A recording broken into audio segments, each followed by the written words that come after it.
Hang on, I'll find the right button presently. I don't know, just make you the right volume there, Adam.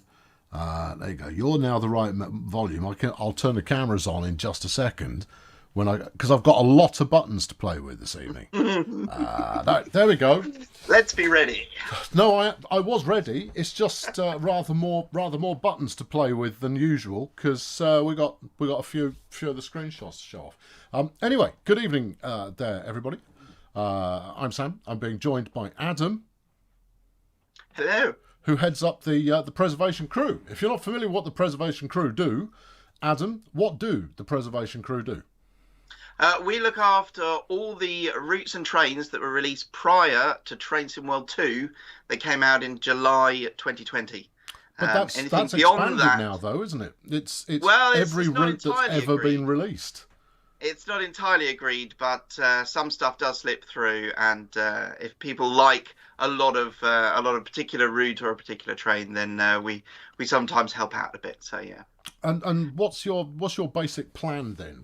If you're assigned a route to work on, what do you then do to it with it? Well, generally we don't get assigned. We look at what is newsworthy, what is on people's discussions, what is everyone concerned about, and then we go in and we try and improve anything, any feedback that's come in, any features that have been developed since that particular route or train was released. We try and add those in as well. So we now we've been going for about 18 months, so we now have a standard list of common upgrades that we do to any of the previous routes or trains.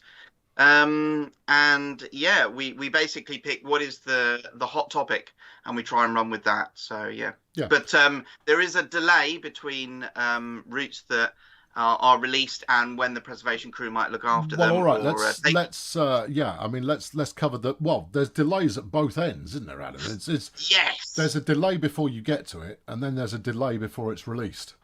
Yes, definitely. Yeah, annoyingly. Right. And one of the things that we're working towards, or rather that I've suggested to Matt, he might like to flex his executive powers and put in a maximum amount of time that we should have to wait before the work you've done goes through testing and is then released.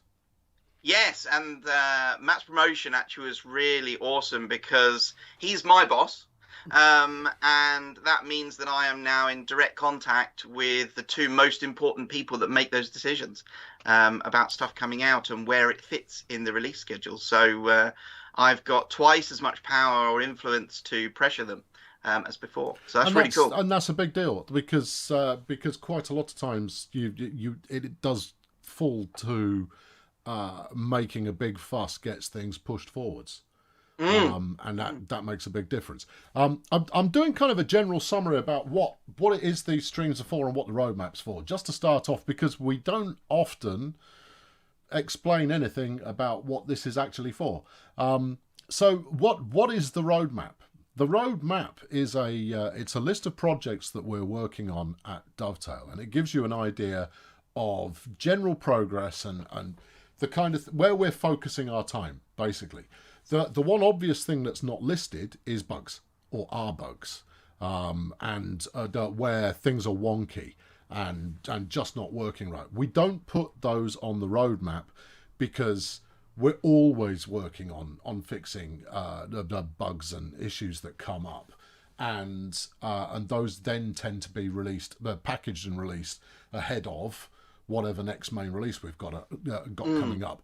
If you were to look through the last 12 months, well, the last 6 months of releases that we've done, pretty much every time we release one, there is a patch that comes out just before it, and we have fixed hundreds of bits and pieces along that way. Now, that's not to say that we're perfect and that it's working at optimum.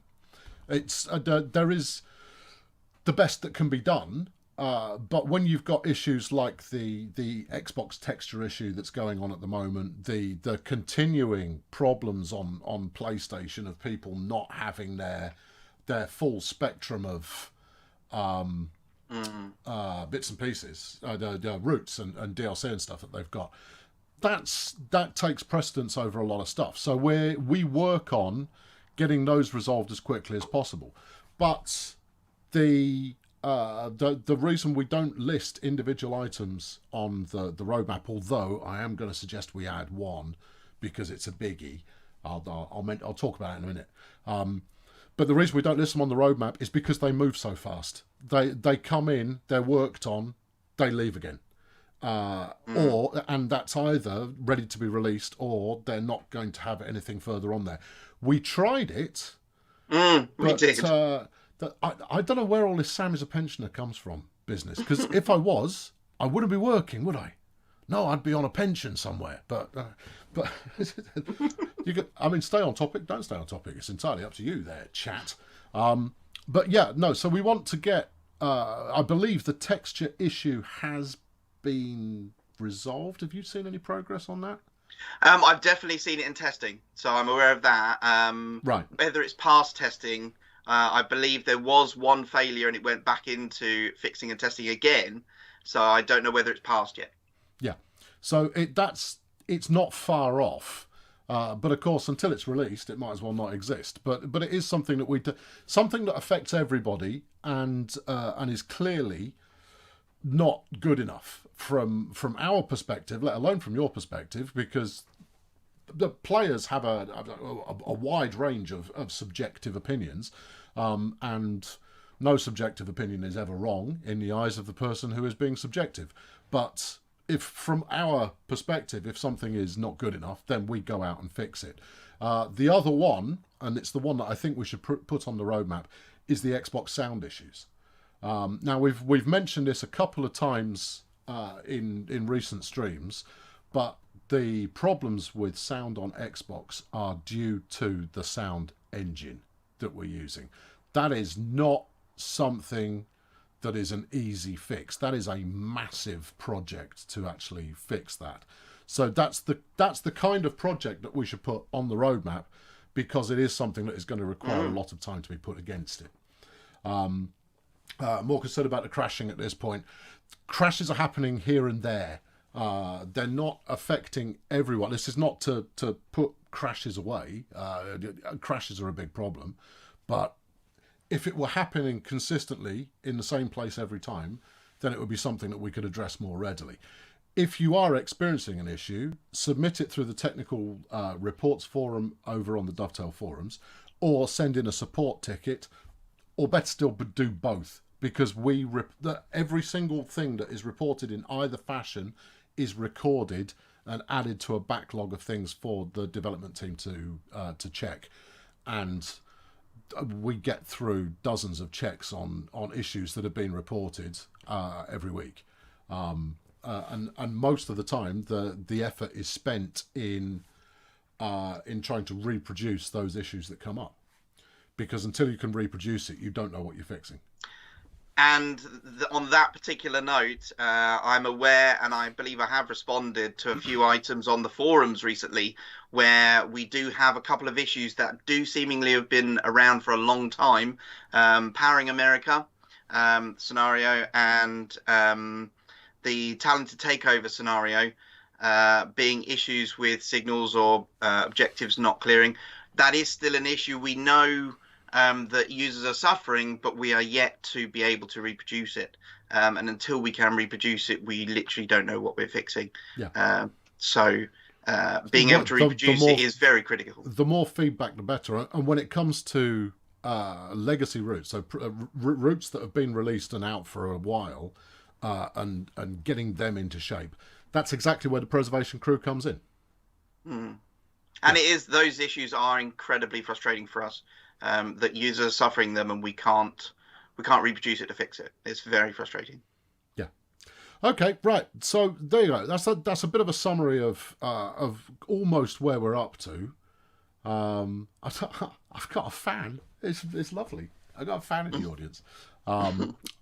Just one. Just one. I don't need any more than that. I've got a big enough ego already. All right, let's go through what is on the roadmap this time, and then we'll do some general Q&A type business. Awesome. Yeah, let's... Oh, hold on. The bat phone's already ringing. What did I do? Oh, it's you. Oh, why are you talking to me? Just flipping... Okay, right. Okay, so first off, we've got nothing in the next arrival this time around. We were kind of hoping that Brighton would be a next arrival, but we've kicked Brighton forwards just ever so slightly. So I think we can now safely say that releasing over the course of the summer, no, not releasing over the course of the summer. 2/3 releasing over the course of the summer, 1/3 right at the start of autumn/fall, depending in which part of the world you reside. Brighton's very, very, very, very close. And actually, while we're here, let's bring up Brighton Cam. Here's Brighton Cam. So here's a few screens. You've probably seen these already. Actually, I don't know if Mike said that these were brand new or whether they'd been used somewhere else.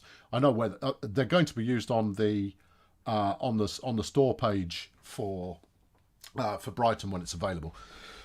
So these are all good. Now, when we did the preview shots, they're new. Thank you, Mike. Mike's paying attention. When we did the preview last week, we had a couple of people go, well, Reigate looks great, doesn't it? That's sarcasm. See, I'm pulling my sarcastic face. And in the route review yesterday, the team came to the same conclusion. So both Reigate and the cranes, which I think was also mentioned, are receiving some more attention. Exactly how much will change, could not tell you. Couldn't tell you right now, but more work is being done on those. It hasn't affected the cranes look great as well. Thanks, Dominic. See, Dominic's picked up on that particular use of the word great.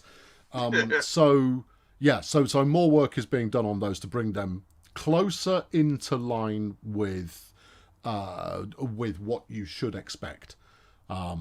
By which I mean we want it to be obvious what you're looking at, but we can't ever guarantee that it's going to be a perfect representation of the real thing. But it should be obvious. I mean, look, there's Battersea Power Station there. You couldn't mistake that for something else. But if it looked wonky, then you could be forgiven. I did hear recently with the Battersea Power Station opening that Battersea Power Station itself does smoke. The infrastructure that's there powers generators or whatever that actually pump steam out of the chimneys, which I think is absolutely awesome. So we'll have to see if there's some way of sneaking that one into the route. I think Battersea Power Station is a bit of a daft idea, but I would have called it Power Station Battersea. Well, it's funny you say that actually. but maybe that's just me. I've left it on cycle for just a few seconds because I know that everybody likes grabbing these screens in order to share them all over the place. So I think those cranes, they seem to remind me of Usain Bolt and his victory pose. I think that's what those cranes are saying to me. If you like, Adam, whatever. If that floats your boat. All right, good. So there you go. That's a quick look at Brighton, and that's coming along. The wait is not much longer. I've got to try. I've got so many buttons here now. It's too many. It's the one that says roadmap on it. Oh yeah, there we go. So yeah, there's not much more of a wait to go. But if I were to say it almost made it into next arrival this time, then you've got a fair indication of how far along we are. I mean, this is one of the reasons why this week's kind of roadmap text bit at the start explains what the different sections are about. A few people got the wrong end of the stick with regard to the 313, thinking that was saying that it's possible the 313 is cancelled. It is not possible that the 313 is cancelled. The 313 is a nice distance along. I almost had screenshots of that for you today, but Mike said no, they're not ready. Oh. They're not good enough. No. It's Mike's call to make. He is allowed to go. Nah, they're not. Yeah, that's true. They're not good enough. Even I tried to sneak in some screenshots because I'm excited with that one. But yeah, it's down to Mike. So the 313 is in upcoming because it is into testing now, and the back and forth between test and development, they do some testing. A bit more work gets polished up based on those test results, and then it goes back again and tests some more and all of that kind of business. So it is not too far off now. We won't keep you waiting much longer. But anyway, the point that was made was the 313's delay has largely been because some of the team that were working on the 313 got asked to help out on rush hour when it became obvious that some more help on rush hour would be required. So that's all fine. InstaSim says, I wouldn't mind seeing an unfinished product that's in testing. That's the point of testing. No. You'd give us the feedback. I mean, look, InstaSim, I can take what you say at face value, but you know as well as I do that everybody's going to scrutinise absolutely every single thing in that screenshot. Those 4 screenshots of Brighton that just went out will have the errors in there pointed out to us in no time at all. And we should expect nothing less, because a hardcore simulator audience, they expect as good a facsimile of reality as is possible. So we would rather wait until we go, this is now a suitable facsimile of reality as far as we're concerned. Do your worst. And that's the right way to do it. So there you go. Right. Yeah, good. Right. What did I want to talk about next? I'm holding off on your big show, Adam, because Adam's got a nice show and tell for us today. Also, in upcoming, there we go. I've got some more pictures for you. These ones you probably have seen before. This is of the 1938 stock. This is coming along soon as well. I believe that Rivet shared these up yesterday, maybe the day before, something like that. But the 1938 stock is coming along, and that will be out soon as well. Now, this is, I mean, obviously, these are only going to appeal to the people that they appeal to. I think tube stock is possibly one of the more specialised sets of trains out there, but it's what we try and accomplish, right? Is everybody gets a bit of something. Oh, hold on, Mike's going to tell me that these are unique as well, and that you sent them to me by accident, and that I should immediately stop showing them. But he's taking far too long to type that, so I'm not going to do it. It's too late, Mike. Oh no! These are new screens. An exclusive look at the screens before the article is released later this week. Oh, you lucky people! There you go. I think it looks rather smart, but obviously it's a tube line, so it's a tube train, so it's only going to be used on the one unless you take it out of context somewhere. Is it supposed to run on Isle of Wight as well? Well, it will be possible to run it on Isle of Wight, but the platforms might be a bit short. Yeah, but you can run the ICE on Isle of Wight. I mean, that doesn't necessarily... Well, there you go. I mean, you can run whatever you like, wherever you like. I didn't know whether it was... Liam said Rivet tweeted these today, so they're not new completely. It depends if Rivet have updated the Isle of Wight so that this train appears by default, because they may not have set Isle of Wight at the time they released it to expect this train. It's a different electrification type, says Nicholas. So there you go. No, Train Spotter is loving the exclusive screenshots. You know what? We like giving them. It's even if there is nothing particularly exciting that's been added to a roadmap update, it is always nice to be able to show you a little bit of how we're getting along. You can talk about how improvements are coming and how changes are being done in the background, but nothing beats showing it off, frankly. I'll let this do one more cycle while I whip through the Meissen branch for Riesa Dresden. We're expecting that to come in the update that goes alongside Brighton, but that's subject to change. It may be that it comes out just after, but it might be that they come out in the same week. So either way, that's not far off either, which is good. Yeah, there we go. All right, good. Adam, I think you're on. Well, actually, tailing right off the Meissen branch, we have been doing the rush hour improvements to Bakerloo and Schnellverstreck Cologne. So that's also hopefully in the London Brighton update, or the supporting release that comes out just before. Yeah. So that should be pretty cool. And there'll be some fixes in that as well. Yes, well, one of the key things that we missed from the main Rush Hour release back in August was with the main Specimen update was the expansion of Scenario Planner.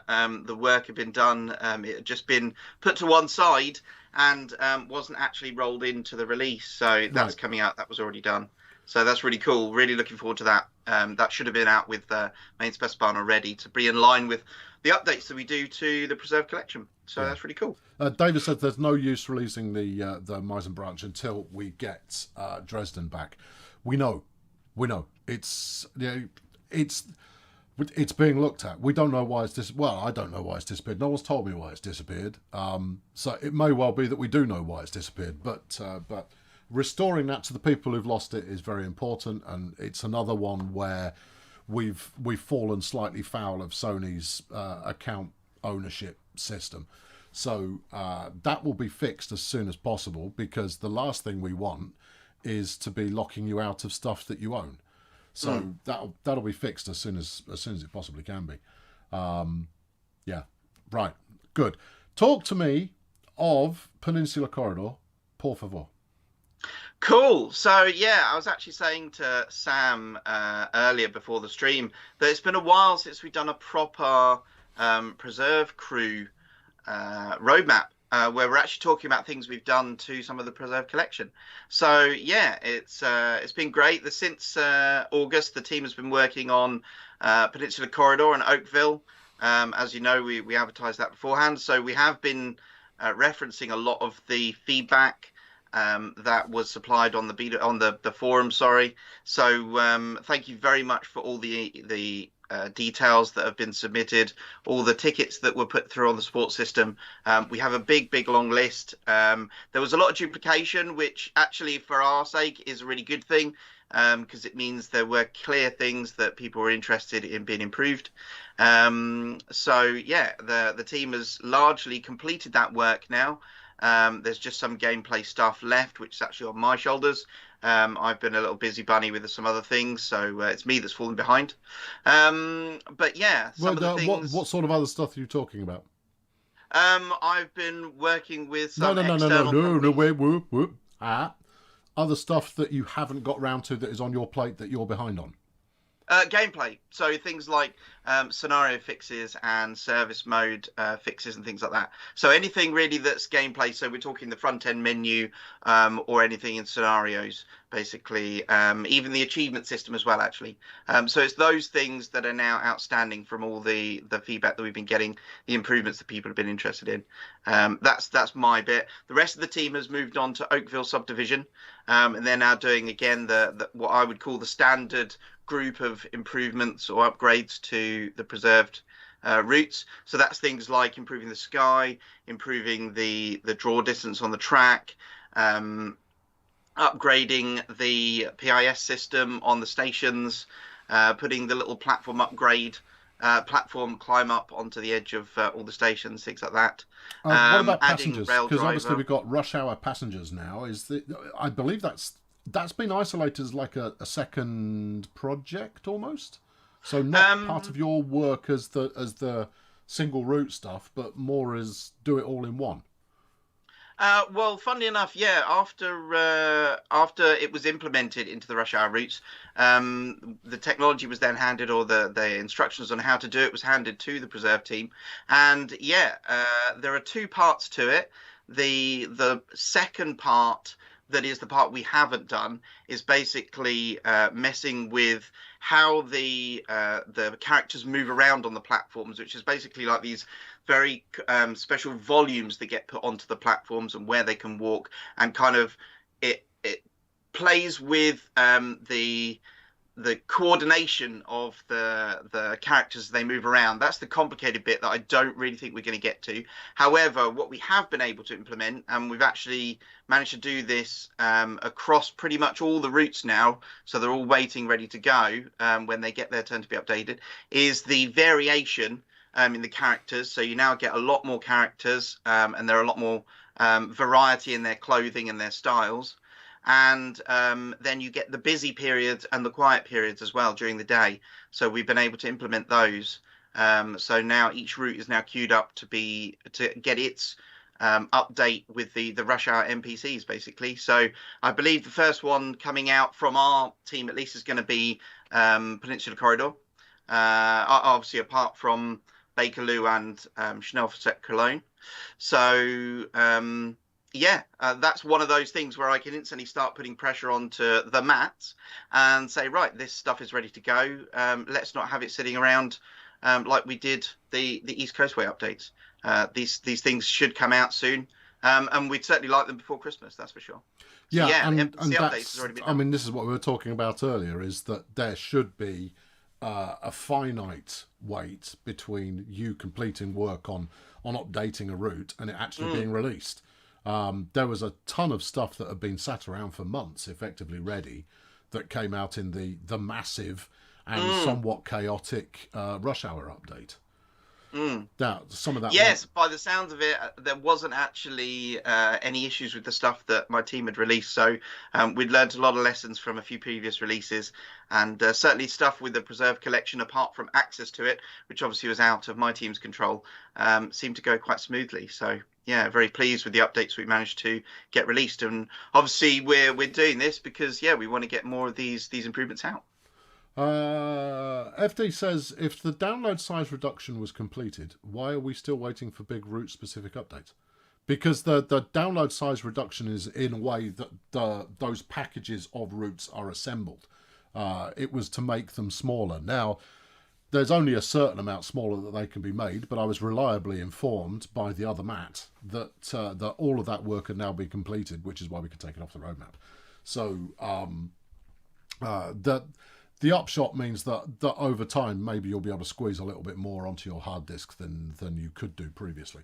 But is it also a confusion in the terminology in that what we talk about on the Preserve crew as a big route update is when we do lots of things to it, not when it's literally a big download? Yeah. It might be a big long list of fixes rather than a huge download to install. Yes, I know. It's overuse of the same words. Certainly doesn't help. Okay, so we should be able to talk a little bit about Peninsula Corridor and show off some of the work that you have done. Yes, so we've got some great screenshots coming up. Would you like them now? Yeah, might as well. Okay, I'll fire One of the things I will quickly queue up is passenger platform information systems. So this is the first pass of the platform information systems. That means it's a copy of the Long Island Railroad set. We have adjusted some of the artwork, but thanks to the exchange we had with the community and the information supplied to us, the great research material, what we're homing in on is that it's actually the text being displayed. That's the critical thing that we need to upgrade. So what you're seeing is purely the Long Island Railroad stuff dropped in, got ready, the system's functioning, the information we're expecting is displayed. Now we've got to go in and start customizing it for Peninsula Corridor and creating that base. So yes, it does look like the Long Island Railroad. That's what it is. There's been only minor changes, but we're looking at how we can change and improve the text. So presumably the first objective is to get it in and doing its thing, and then secondly you style it so that it looks closer to the real thing. Yes, because we need to make sure that the system works as expected, and then if we make any further changes to it and it starts to break, we know it was those changes that caused the issue, rather than, say, bringing it in from another route. So you've also seen there that Bay Shore is now correctly orientated. Thank you very much for that. There was some interesting mirroring going on in the model. Funnily enough, it was modelled correctly, and then when it appeared in the game, it all seemed to be backwards and flipped. So we actually undid some of the issues there. Another popular one was the lack of water near Bayshore. So this turned out to be the draw distance of a lot of scenery on the route. And in fact, it was merely looking at what was going wrong with Bayshore and the water and the coastline that highlighted it for a large number of the rest of the route. So there has actually been a draw distance pass across the whole of the route. So again, this is actually going to be more focused on the console players, because I don't think PC was necessarily suffering this issue, but there should be a lot of improvements now to the scenery popping in very close, because there seem to be some issues there related to the way it was doing it on console. You also may notice the improved skies.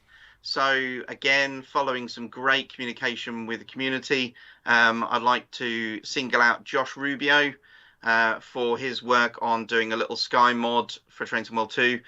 We spoke to Josh and dug into what changes he'd made, and yeah, we're now looking to roll that out. Now, the Sky mod or the Sky improvement is actually a core improvement, so this will go out across all routes, not just Peninsula Corridor. But we're still in playing with it at the moment. But yeah, that's going to be great. We're hoping to get that out at the same time that Peninsula goes out. What else we got? The Raildriver is going to be compatible with every single drivable locomotive in Peninsula Corridor. That also includes the Baby Bullet MP36 and the MP15 switcher. So I know there is a great list on the forums of Raildriver support, keeping track of what is and what isn't compatible. So we'll be able to fill in some more of those gaps. I do have my own list, but I also use that to make sure that I've got the correct list updated as well. So that's great. And Livery Designer is also almost done on all the stock related to Peninsula Corridor and the MP36 and MP15. So that's going really, really well. Grade crossings, this is currently still ongoing. Just like the platform information systems, we've done a first pass where we brought in the American artwork for the grade crossings, but there are many roads where this artwork doesn't fit. The roads are a lot wider. So we're now looking at, we've done our first pass where we've got the crossings in. We now need to look at the ones where that artwork doesn't work correctly. And I've got Jake, the guy who normally does the livery designer stuff. He's looking at doing the extra wide barrier that has a little leg that swings down in the middle. And we also notice on these crossings that there's a gantry that goes over the road. So at the moment, I'm not promising that they're going to be in there because I don't yet have a release window when Peninsula Corridor might be able to be released or updated, I should say. But certainly we are trying to progress forward with artwork that is more customized to the Peninsula Corridor route, rather than the crossing barriers that maybe you've seen on things like Sandpatch Grade. Yeah. So yeah, so that's going really well. And also we're working on Mastery with Dovetail Live. So we're going to also be bringing back some of the Mastery stuff to the Preserve collection. That's gone a bit quiet over the course of this year. So we really do want to get back on the ball with that. And Peninsula Corridor is going to be one of the first of the Preserve collection to get upgraded. And we're also looking at some new ideas. So we did have a hand in the UFO on Cathcart. So the team is itching to, we know how much everyone liked that. So the team is itching to continue that trend, not necessarily going wild or going off piste. Yeah, I think there's a limit to it. I mean, remember with the time is better spent on making a station look everything it can be than adding in a spurious piece of science fiction that, while fun, if there are other things that need addressing first, let's address those first. Well, exactly that. So yeah, the good thing is with my team though is we get to work with a route that already exists. So we're not necessarily taking away time from initial production. But yeah, exactly. The first phase is what are the issues people are suffering? What are the upgrade features that need to be applied? And then we get to work on some cool stuff like the Mastery. And as I say, we're gonna. I think we're going to use this opportunity to try some new ideas, see what we can do. So yeah, I'd say watch space on the Mastery front coming up. So yeah, going really well. That's a good point. Is that I've seen maybe half a dozen different comments with regard to one or other service that Dovetail Live presents, whether that's Railfan shots or logging in all the time. Wolfboy just said, why does it show routes you don't own in the Mastery section when it comes down to Mastery rewards and all of that kind of thing? And I think a little bit more information from the team in Dovetail Live would probably go a long way. So we should probably hook up an article about that. Several people have been asking about Brighton. You were clearly late to the stream. Don't do it again. Go watch the start of the stream. We covered Brighton early on, including some new screenshots. So we don't expect a date. We won't have given a date in there. We don't do dates on the roadmap, even though I did quite hint fairly strongly about that. Yeah. Paul, yes, Adam did just say all routes are getting the new skybox. Adam, do you stand by those words? Yes. There you go. And working with Josh and talking to him, it was surprising. Obviously, I'm not, my team's not part of the core development, and this is actually a core improvement.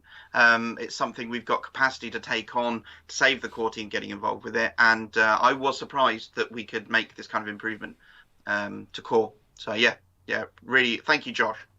Jesse's saying that what happened to the PIS boards on main spec site? They're all gone apart from 2 stations. That was something that was discussed last time. I know, I heard it. What's going on there? Yes, so that was feedback from the beta team, feedback from our testers that basically it was totally unrealistic. We added them in a fashion we thought was more appropriate to the player, and actually the feedback was that it was impacting on the realism of the route. So we took them out, we left them at only the main stations, more than happy for more feedback on that, but the initial reaction when we installed them was that it was overkill. Let's make that choice once. We don't want PIS in, PIS out, shake it all about. Well, we don't want any of that business. Let's make the right decision. But there is a balancing act between the realism of the route, the ability it gives the player to run around and be on foot and know what's going on with the trains, and whether it impacts just the look and feel of the route. You wouldn't do it on West Somerset. We tried to do something there, but we just ran out of time in terms of what we were trying to achieve. So we decided not to put it in until we could do it properly. Fair enough. Back to the skybox again. Is it also going to, because it's core element, does that mean it will also work on non-DTG developed routes? If they are referencing the regular skybox, the Dovetail games orientated skybox, then yes. If they've created their own, then no. So if they've customized it, then no. Right. Is there anyone at Dovetail Live that would like to come on the stream at some point to talk about infrastructure and the work that they do? We'll poke around and see if anybody wants it. We'll put them on with me, see how they get on.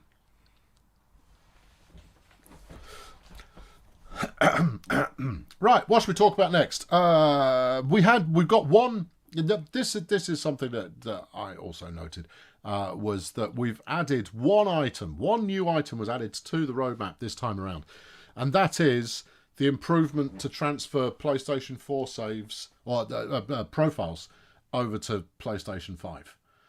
I think that might be just a little bit like bolting the stable after the horse has bolted. It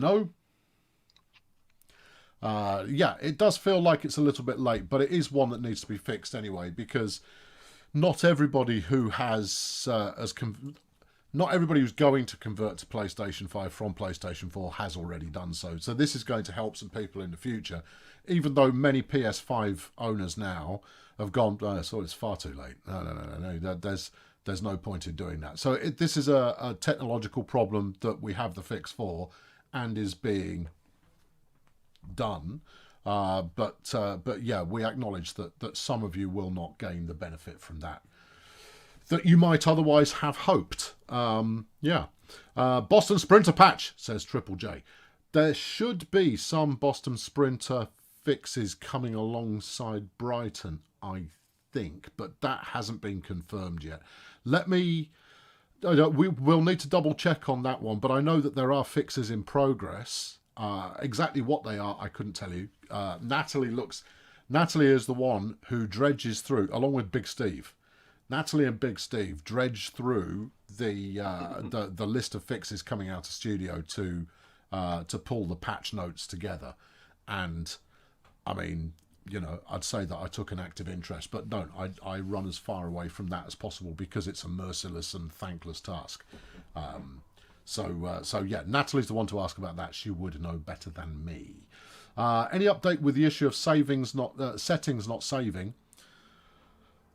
Saving Oh, there's a conversation for the ages. We are it's on our, it's in what we call the backlog, which is a big long list of things that when mentioned, people will go, yeah, we need to get around to that. And that therein lies the problem, is that it's stuff that we need to get around to at some point. Save games being erratic, to say the best, it is on there as well. Settings not saving. If I have to go into another route and then turn off stopping markers, well, I'll just do it. But it feels like, just remember that I don't want stopping markers, you peasant. So yeah, I mean, it's a known, and it is on the backlog of items that we kind of go, we should probably get to grips with that. But those are the kinds of issues that fall under the remit of the core development team. So not route builders. The route building teams are entirely independent from that. This is a core issue, and as much as it's a pain in the backside, it's not ultimately a deal breaker. So it's there are always screaming voices screaming for attention, and I don't mean players. I mean in terms of developmental items. There's always things calling for attention, and we try to get through those in as priority and order as possible. Any update on the Xbox texture fix? I gave the update earlier, but I'll do it again. And the new PS5 update mess. Both are in hand. We think the Xbox fix is going out. The texture fix is going out pretty soon. So that one I think is alongside Brighton, but again needs confirming, that one. But the fix has been done and it's in testing. With the PlayStation update palaver that is locking people out. Again, we know about it. It is being investigated. I don't have anything further for you at this time, but we will. Let's put up all your comments here, so that if nothing else, we can get a feel for the scale of the problem. And this is why we always ask people to report something, even if other people have done so. If you are experiencing something, let us know. Submit a ticket, stick it on the tech support forum, yell at us a bit. But get it in writing, and then we can track it. And the more people, helpful to get it in writing. Yeah, the more people that have it, the better. And actually, this goes. And that's actually why we don't publish known issues, because we need to know how many people have that issue. If we put up a list of these are the known things, reports of them may stop, and that doesn't give us an idea of how widespread the issue is. Dale, you've gone 2 for 2. Can you go 3 for 3? Ask about the release date for Brighton, and then I can tell you the same thing 3 times. Any update on the sound fix for Xbox? Yes, we did that earlier in the stream as well. But I don't mind doing a repeat once in a while. It's a major project because we have to replace the sound engine that we're using on Xbox, and that is a huge task. So in terms of when it will happen, you're talking months. And I'm hoping, it doesn't stretch into years, but it's that scale of project, and as much as it's an important one to fix, it's a huge thing to fix, because it has to be entirely replaced. No, Dale, I'll give you another one. See if you can get a third one that we've already answered. We don't mind. It's absolutely fine. Right. That has an easy fix. Add a button that says, I have this issue too. No. Because you'll get people that just press all the buttons. All of them. All the time. Yeah, that's just open to abuse. I mean, you're someone who has to reproduce issues that are reported by the community. How would you request that people submit an error that they're coming across? The support system, so Kayaku. Because from that system, I get a direct number of how many people have reported that issue. And even if you're using different wording, generally the description will describe the same issue if it has occurred before. And so we end up clumping stuff together. As I say, when we were going through the Peninsula Corridor feedback, it was possible to identify there was a lot of duplication. And that meant that they were clearly the things that we needed to be focusing on. So, yeah. putting it in as a support ticket, even if you don't get a response. And I know that is frustrating when people say, "Oh, I it's put a Fresh thing Desk in." now, Adam, not Fresh, Kayako. okay, Fresh Desk, cool. So Fresh Desk, even if you don't get a response, it is logged. I can guarantee you it's logged, and I do hear about it. The support team do read the stuff. It does get passed on, so it is very important. Yes. There may not always be a response, but then I may come back on one of these streams and say, "Yep, we fixed that issue." So definitely logging it. Yeah, that would be a good thing to do. The other thing that's important is when describing an issue that you're facing, where did it happen? When did it happen? And more importantly, if you play that route again, does it do the same thing in the same place? If you do the same actions? Because in order to fix anything at all, we have to be able to reproduce the problem that you've had, which is why when I make a train fly into orbit, people just kind of go, "Can you do that again?" I went, "No, probably not." Probably not. It's just something that happens. And that's down to my wonky driving that caused the game to kind of go, "I don't know what he's doing." Right. A couple of people have asked interesting questions that I'm going to give semi-interesting answers to. And if I can find them. Is it possible to do in-train announcements out of curiosity, says T. Kings? Now, we've answered this one on multiple occasions, but it is one of the most highly requested items because it adds such a lot of immersion. And it's not just on-train announcements, it's platform announcements as well. It's like after passenger information screens, this is the next step towards starting to make it feel like a real thing. Is it technically possible? Yeah, of course it is. Absolutely. No problem at all. In fact, it's not even that difficult. I mean, it's expensive in terms of file size because obviously sound samples and so forth, they all bulk up the weight of the route that you're doing. But that's not the reason that we're not doing it. Is at the moment it's on our wish list of things we'd like to add. But we would have to either secure the license to the recording of the existing announcements, and it may be that the deal we have with our partners is that were we to try and do that, we'd have to use their recordings, which would require a renegotiation of the license. This is incredibly tedious business stuff. It is, yeah. But at the same time, this is why there is a reluctance to pursue it, is because we know these kinds of problems are going to come up. Or we re-record the audio for ourselves, which it's a lot of effort, but at the same time it's a lot less hassle. But that assumes it doesn't interfere with a license of some description. And then there's option 3, which is to basically have. I'm going to do a live demonstration. Basically have. Right,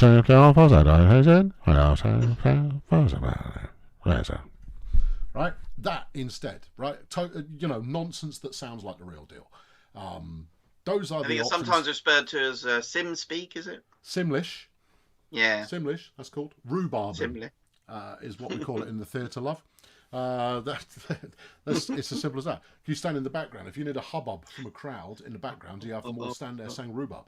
Yeah, rhubarb. Because you get good mouth movement and it makes a low hubbub. Yeah, I know. There you go. I'm going to try Bananimal. I'm going to go with. Asks any inclination that we'll do a consist editor for TSW2. Yes, alongside scenario planner changes.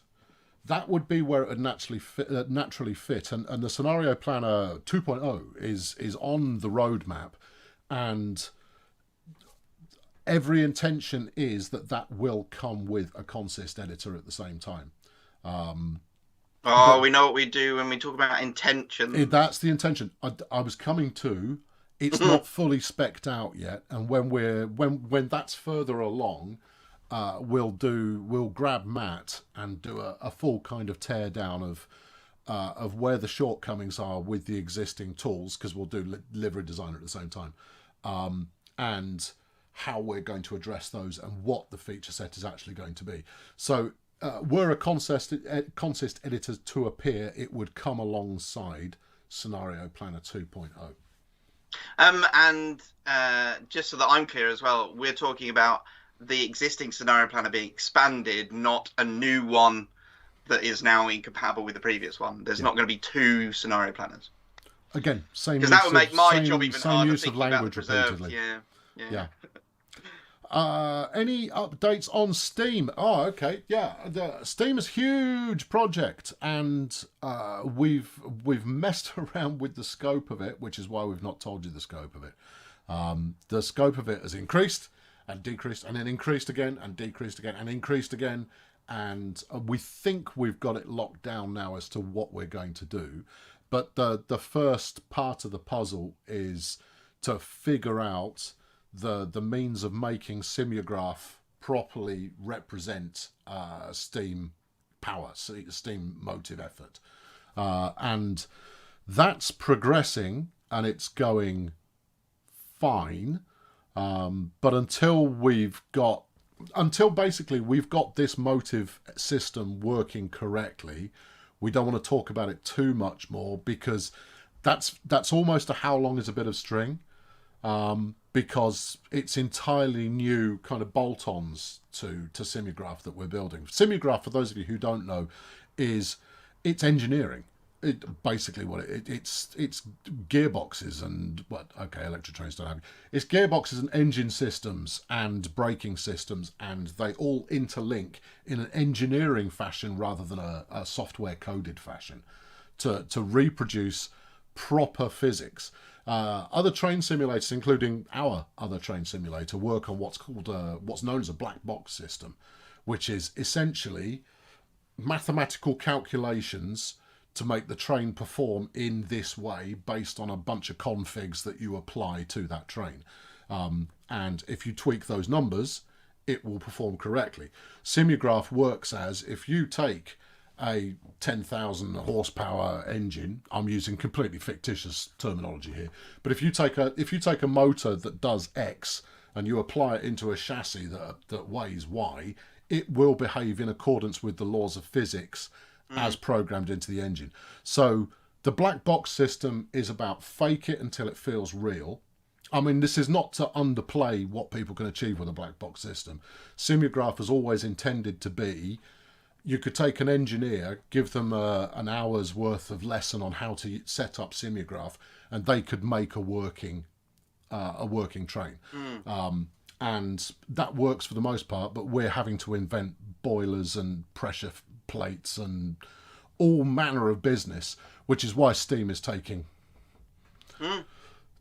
Actually, this is why this is the long bit of doing Steam. Building the routes is relatively straightforward, and then building the train engine itself, all of the surrounds and all of the metalwork that goes around the outside of it, that's relatively straightforward. That's stuff that we're used to.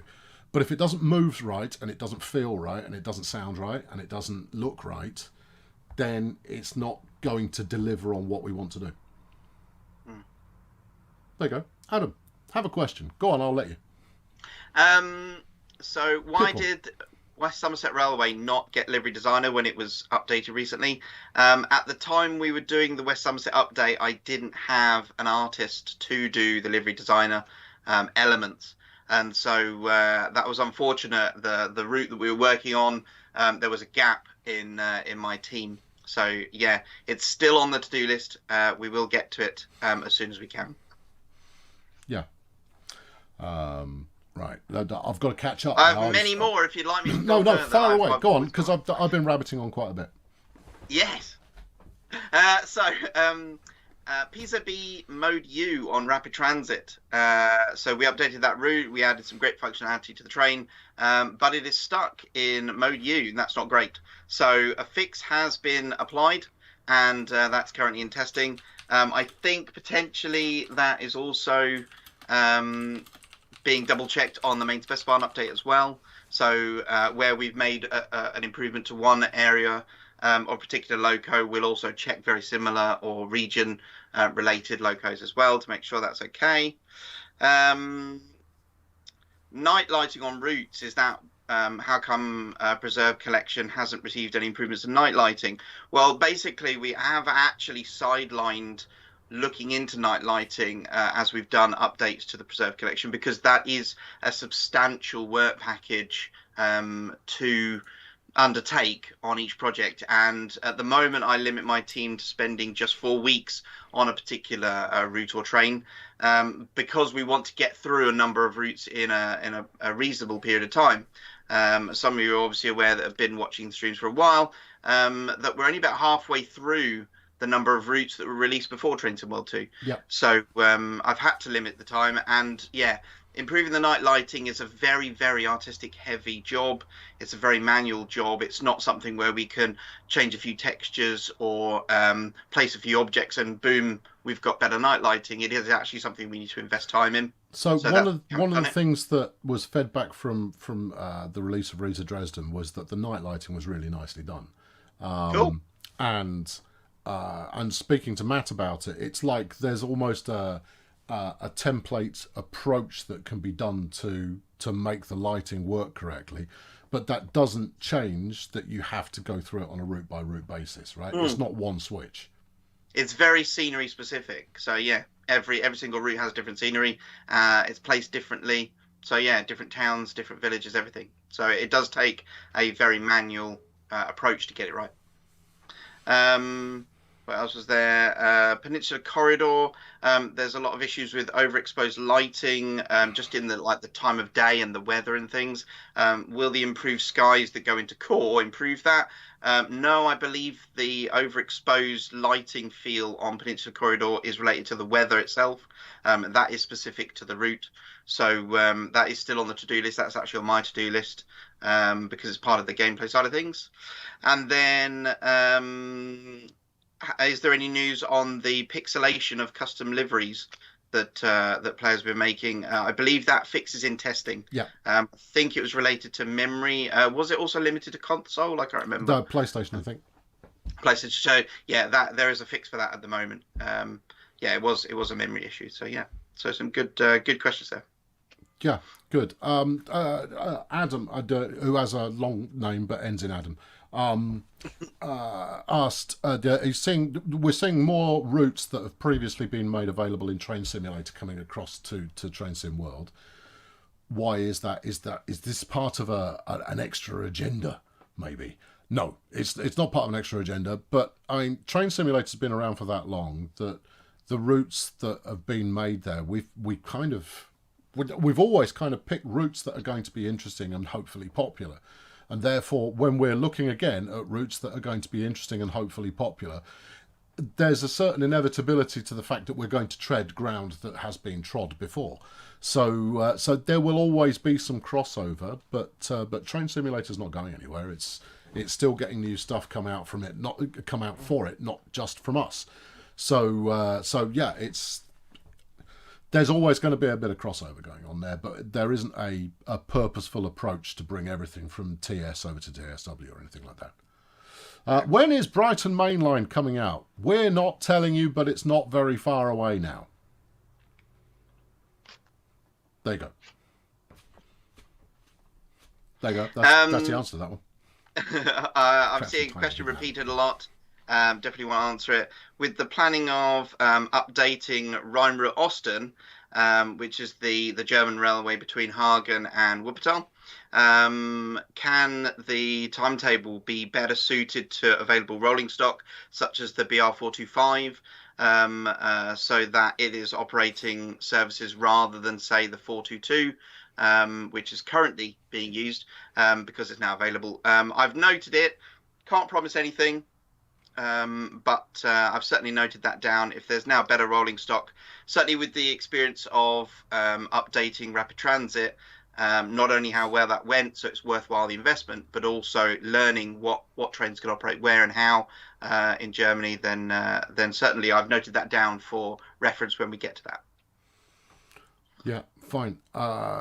Simpman says, I hope Brighton releases in September. All right, okay, so the next release, the next arrival section of the roadmap details everything we expect to arrive before the next roadmap releases. Now, it is currently the 21st, which means that the next roadmap is going to be on the 4th of October. There's nothing in the next arrival section. So unfortunately, your dreams of a September Brighton arrival, it's unfortunately not going to happen. But it is not far off. It was very close to being in the next arrival section for today, but it didn't quite make it. So there you go. That's as close you're ever gonna get from me as a kind of hint towards things that are all. Oh no, actually, since I'm in the mood, I spoke to Mike about this earlier on, and he doesn't know that I'm going to do this, but I'm going to. We almost added a new route to the roadmap today. The only reason we didn't was because we're still fleshing out where it goes to. Because it might go as far as here, it might go a little bit further. So that was another near miss, and then we've got another couple of routes that will be announced over the next 2, 3, 4 roadmaps as well. That are still, I mean, basically they're having the details plumbed in as to what that route is actually going to be. So there is more coming along, and it's a German route. It's a German route that almost made it today. There you go. But we'll almost 100% guarantee. I will give you a 92% guarantee that it will turn up on the next roadmap. 92% guarantee. There you go. That's about what we can do. Yeah. Seeing questions about that's a good reminder, the texture glitch on the Baby Bullet MP36. So this is where you got some really weird texturing on the desk of the Baby Bullet. There was a very weird blue effect that seemed to be creeping in here and there, wasn't always consistent. Yes, those have been fixed. They will be in the Peninsula Corridor update. It was related to the cube map of the route, in fact. For some reason, it got changed, I believe, in the rush hour upgrade. It wasn't meant to be. It was a mistake. So we've now resolved that, and that will be with Peninsula Corridor's update. Yep, that's been fixed. Okay, good. With that, if you've got more questions, folks, I mean, feel free to throw them in. We'll answer a few more, and then we'll leave you about your business for the evening. But we've pretty much covered everything that's actually on the roadmap this time. It's a little bit thin because we're coming out of rush hour. So once we're out of rush hour and into rush hour fixes, then as much as we do have some attention being paid to what's coming up, a broader look at what's coming up will happen. So that's why the new routes and things and extra information coming up haven't been quite as forthcoming. Also, we're trying not to list stuff quite so far in advance so that it doesn't stick around the roadmap for ages. But frankly, as soon as we've locked down what we're making and the research phase is being done, it means that there is only a small amount of time, well, in a cosmic sense, that a generally acceptable period of time between that work being done and it then being released. So we're trying to put things on once that initial plan work has been initiated.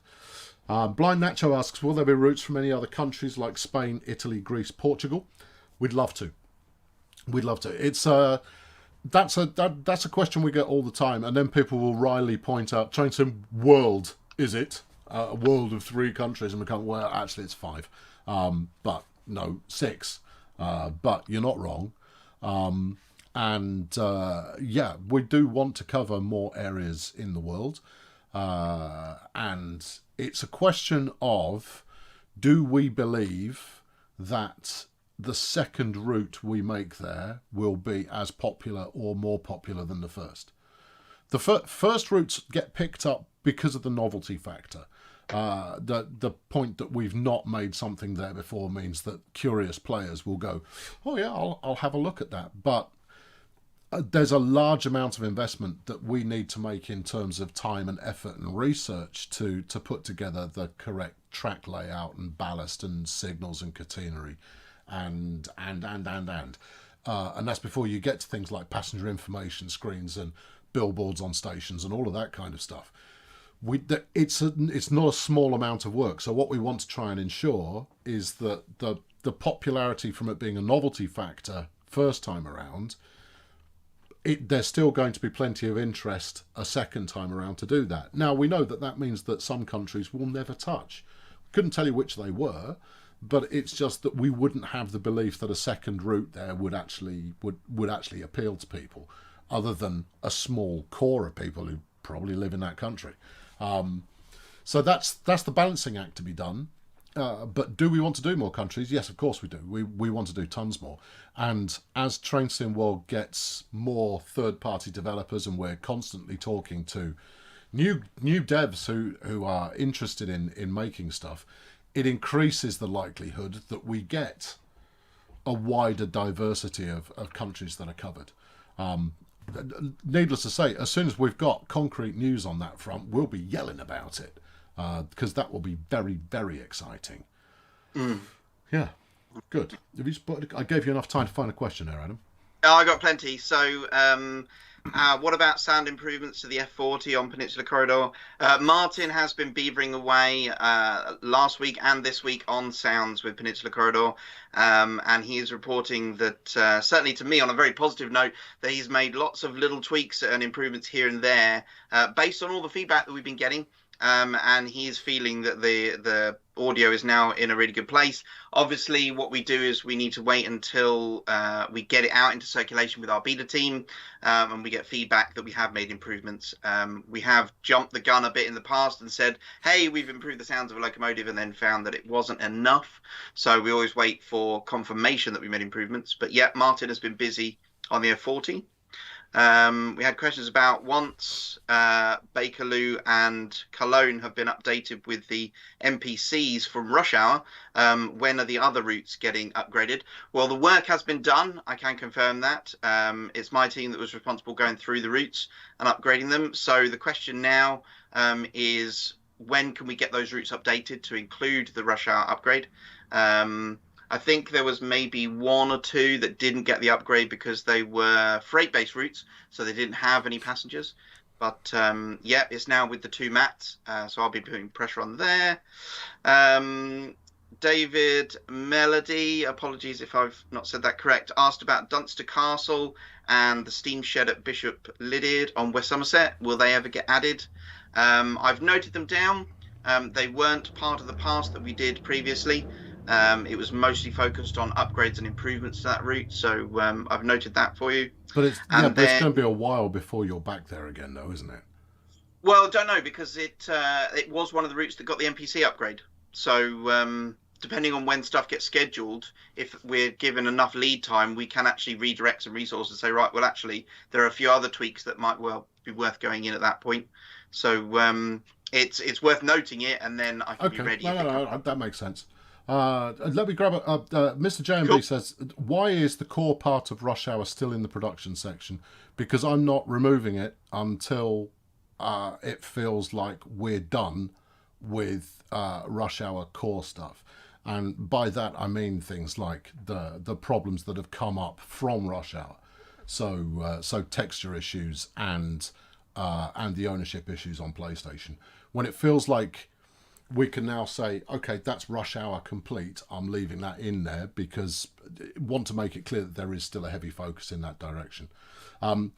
Gary said that I'm going to paraphrase you, Gary, but you said you're unhappy with the fact that you've been told to expect Brighton in the summer, and now it's not happening in the summer. Yeah. That's a fair cop. There's no defence for it, other than it was supposed to come in the summer, and now it is not coming in the summer because extra time is being spent on it. Actually, extra time was spent on Dresden, which meant that that pushed back Brighton a little bit. But we were going like, well, it could still just about sneak into summer there, just maybe technically. But no, ultimately it's been pushed back. But we're not talking about a massive delay here. It's, it was very close to being within the next couple of weeks. And so it's within the next couple and a bit weeks, probably. That's where it's sitting at the moment anyway. It depends if anything major comes up in testing. But, I mean, we could chuck you out now without it testing, but you really don't want it. Not until it's ready. And that's one of the problems with game development generally, is that there's no such thing as finished, is the first one. You can always do more. Even the most flawless game you've ever experienced in your life, there will always have been more that the developers wanted to do. And secondly, there will always be stuff that gets missed. Now, we're still at the stage now where we know stuff that's in there that needs to be resolved. So we want to make sure that we've resolved as much of that as possible before releasing it. And then we have to queue it up with all of the various different stores that we send it out through and get it properly through PlayStation and Xbox QA systems and all of the operational stuff that they do. So we don't want you to have to wait any longer. But that's the hand that we've been dealt, and so there's no other way of doing it. So yeah, sorry you're having to wait a little bit longer than we expected, but it's longer than we expected. And we were told regularly throughout, no, we should be able to make it. It should be okay. It should be, and it wasn't. So, yeah, no, I get you're upset, and I get the disappointment from that. But there's other than shrugging and going, that's the problem. Anyway, anyone interested in becoming a community manager in the future, I train community managers, and the first thing I train them is rule 1 is what, Adam? What's rule 1? I'm not a community manager, so you haven't trained me. You don't. What do you think rule 1 is? Don't overcommit. No. Never give dates. Dates. Never. Almost give got dates. it. Never. It's well, that's overcommitting, isn't it? The reason being is relatively straightforward, right? It's the most valuable piece of information you have. It is the most in-demand information that you have, and you know that by saying it, you are going to make people incredibly happy immediately. Because all of a sudden, where there was uncertainty, now there is certainty. Now they can make plans around, oh, right, okay, well, I can get out of work early that day, and you'll get people booking holiday on that date. Because if they're that keen to play the thing, they will go, fantastic. At 1 minute past midnight in Australia on that date, where is it? Yeah. And it's late. At 1 minute past midnight, it's late. And then by the time it rolls around towards the tail end of the day, anything could happen to make something late. The person who's supposed to push the button could be sick that day. And it is the easiest way to make people unhappy that there is. Now, this is not a Dovetail policy. This is just a fact of life, is that if you want people to be happy, you've got to keep them a little bit unhappy, unfortunately. Because I could tell you what the expected date is right now. I know what the expected date is, but I'm not going to tell you what the expected date is because it could move. You don't hint at weeks, you don't hint at months, you don't hint at quarters, you don't even hint at years if you can get away with it. Because if you're wrong, it's not human error, it's not plans change. No, you lied. And you never purposefully lie because you're just setting yourself up to get absolutely hammered further down the line. That's kicking a can down the line that's going to get you absolutely murderated. So, yeah, there you go. Half truths, lies, and vague assurances equal happiness. Well, that's a slightly cynical way of putting it, Zav. But actually, telling you as much as we can that we can then look back on later and go, no, what we said was accurate. Moreover, what you perceived of what we said is accurate. So there you go. Yeah, sorry to go off topic there, but that's why we're so reluctant to give out dates willy-nilly, is because they move, and they move a lot. Yeah, there you go. Do preserved routes get busier timetables? It's all case-by-case basis. The rapid transit update was something that we could reasonably achieve, but that's by no means an indication that every route will get updated that way. We evaluate each project as we get to them. Yeah. Okay, there we go. Did miss out on anything significant? Anything in There's a lot of talk about is a 465 included in London Commuter? Some kind of confusion, but whether the lineup of stock has been confirmed for London Commuter or not. Ah, okay. It has, hasn't it? I thought it had, certainly. I thought it had. And I think we've announced all of that already. A couple of other questions that I've seen along the way is, when is the next Brighton article? When's the next Brighton preview? I don't know for 100% certainty about either. I shall endeavour to find out. Cover me, Adam. I shall find out. While he's distracted, I get to talk about something dev-related. And that is, what is a cube map? So I mentioned the random weird blue effect that occurred on Peninsula Corridor was because of an error in a cube map. So this is a little texture that is actually a bubble. It's a tiny thing that actually encircles effectively the game when you're playing it. Each route has its own one, and it creates the reflections and kind of the lighting and the shininess. It plays a part in that on materials in the 3D world.